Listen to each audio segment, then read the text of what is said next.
And now, ladies and gentlemen, it is my honor to present NDI's Leadership in Democracy Award to the actual Trevor Noah.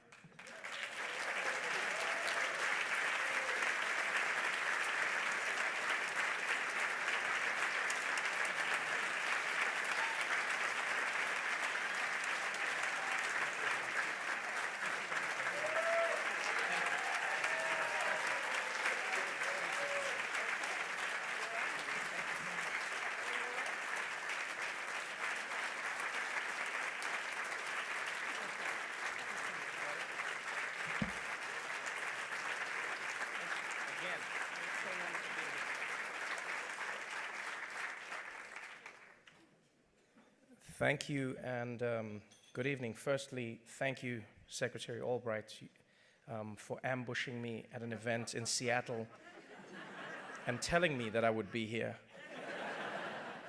I grew up in a country where I was raised, and we were raised by many powerful, amazing women, and Secretary Albright, you would fit right in as an African mother.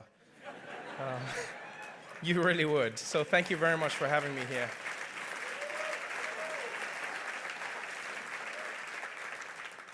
Hussam, thank you very much for that beautiful portrayal of myself. I think we share a lot in common. I too live in a very dangerous place known as the United States. And it really has been quite a journey for me. I'm not going to lie. You know, I grew up in a country where, as many of you know, the apartheid laws restricted freedom of speech. You know, everything from songs that were deemed to be political through to comedy that was expressly political. I didn't have much access to satire. I did not grow up knowing that you could say whatever you wanted about your government. And I was lucky that when I was young, apartheid ended. And you know, I started seeing people saying what they felt. I started seeing people expressing who they were, speaking out about what was happening around them. And the most magical thing I saw them do was they made people laugh while doing it. And laughter for me has always been a powerful tool, because I always believe it is the core essence of who we are. It reminds us of who we are as human beings. You're not afraid when you're laughing. You're no longer in shock when you're laughing. It truly is just you at your core. It's why your laugh sounds as ugly as it does. And I always loved that.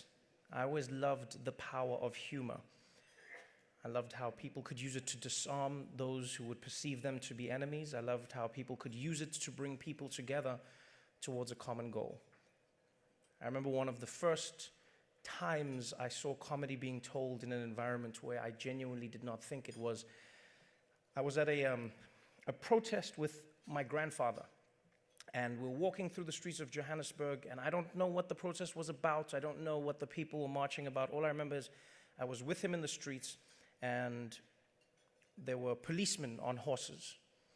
And there's something about a policeman on a horse that makes them even scarier than they may already be. And we would never walk close to the horses. And on this occasion, we got particularly close, my grandfather and I. My grandfather's a really boisterous, funny man.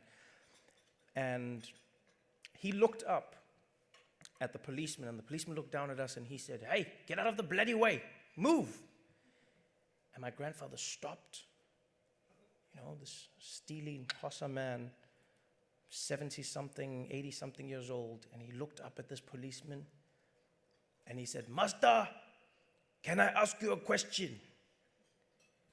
And I didn't know anything about the world, but I knew what he had just done could get us killed. You don't speak to a man on a horse.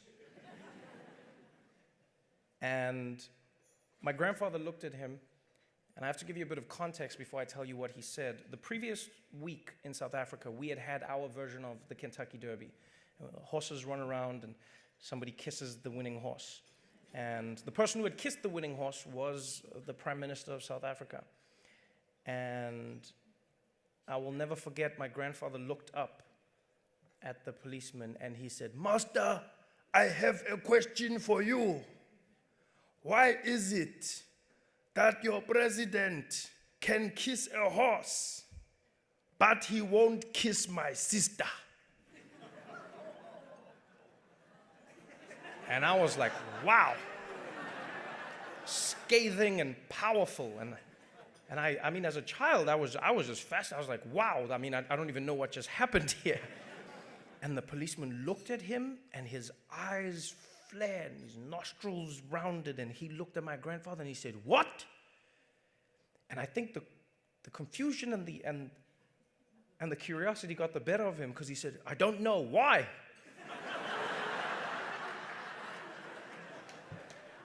And my grandfather said, because you haven't seen my sister.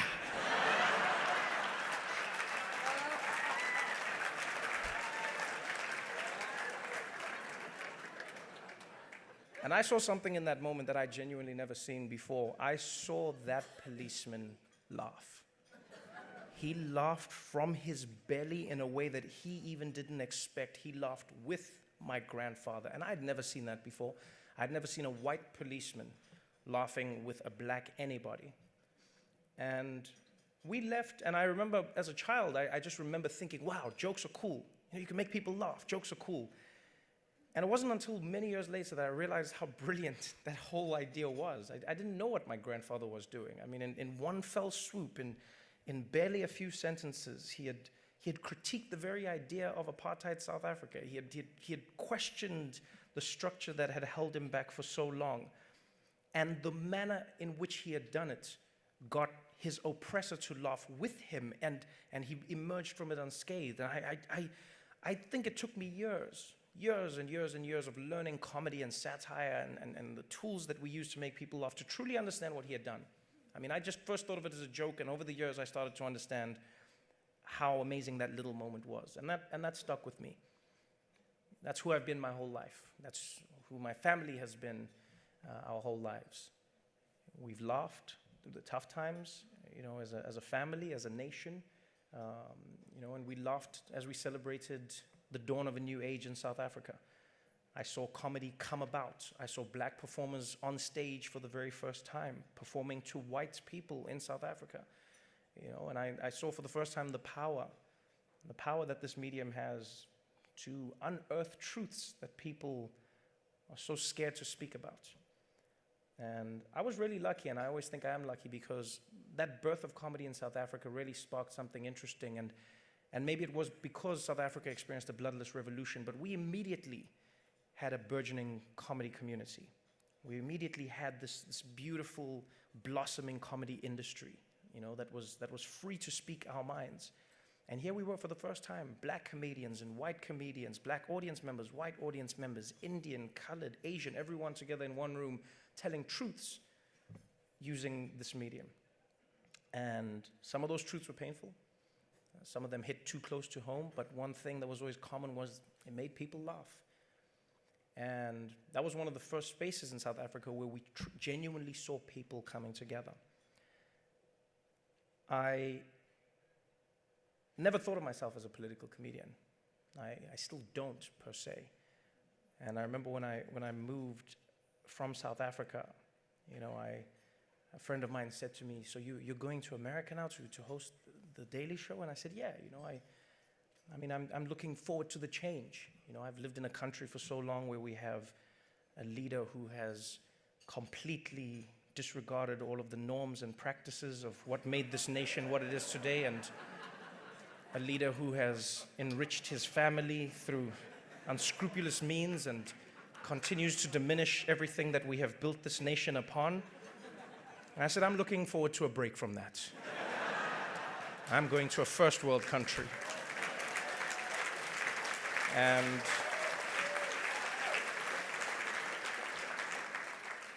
I came to the United States, and Barack Obama was president, and I was like, wow, this is going to be easy. This is sweet. It's not much to talk about, but we'll figure it out. And then 2016 happened, and so did my show. And a lot of people have said to me, they've gone like, Trevor, do you think you'd be hosting the Daily Show if it weren't for Donald Trump? Do you think it would have been? And the honest truth is no. And people go like, so it's good for the Daily Show. I go, no, it's not good for the Daily Show. I don't think any leader who is divisive and abrasive in the manner that Donald Trump is good for comedy. If anything, I think comedy is good for him.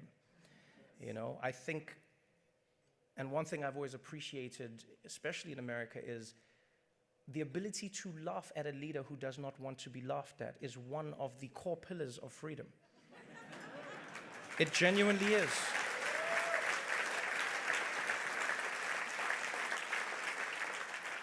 Because fundamentally, in my opinion, when you can laugh at somebody in power, it reminds them that they, like you, are still a human being who is accountable to other human beings.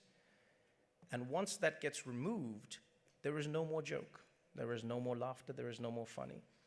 And so oftentimes I'm very careful, to stay away from the idea that comedy enables the freedom. No, no, no. The freedom enables the comedy.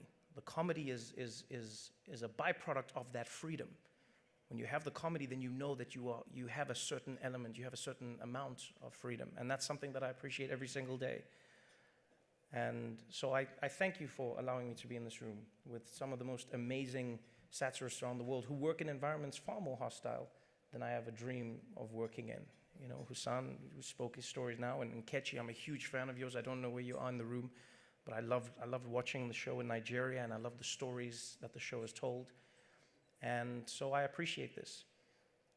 I will say this before I go, though. One thing I've learned in this age is comedy relies on a few things. One, it relies on freedom, and it also relies on a common understanding and a common agreement on the truth. That's why people laugh, because it's true. And as that truth gets eroded, we've learned that jokes become less funny because people don't know what the truth is, so they don't know what they're laughing at. And we've learned that. We've learned that irony and satire and sarcasm has slowly had to take a backseat, and we've had to become more explicit. And I don't mean to be alarmist as a person. You know, I don't like it when people say, like, oh, America's doomed. I don't know if it's doomed or not. What I do know is there are oftentimes signs that the freedoms you take for granted are in fact being eroded. You know, no dictatorship started overnight. You know, in fact, many of them started as a democracy. And I know many Americans pride themselves oftentimes saying that, well, not here in America. You know, it's not anywhere until it happens. Now, I'm not saying it will happen, but I'm saying you have to be vigilant in making sure it doesn't happen. You know, I remember Barack Obama said before he left, he said to the people, he said, everybody, democracy is something we got to make sure we don't take for granted. You know, and a lot of people didn't listen. They were like, don't worry, Barry, we got you. We went black, we ain't never going back.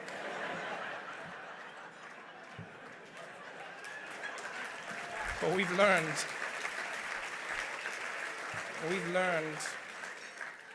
learned that you can go back. And so I appreciate this. I appreciate the platform. I appreciate living in a beautiful country where I can do what I do. You know, I appreciate Jon Stewart, who started a legacy that has spread all over the world and inspired people to do this in multiple different ways. And I will say to everyone, let us continue. Let us continue to fight for freedoms around the world. Let us continue to uplift those who do not have voices. Let us fight to be progressive. Let us move marginalized voices forward using comedy, using any freedom of speech that we are allowed. But don't ever forget that same democracy that got us freedom is the same democracy that can get you a Donald Trump. So, good night, ladies and gentlemen. Thank you for having me.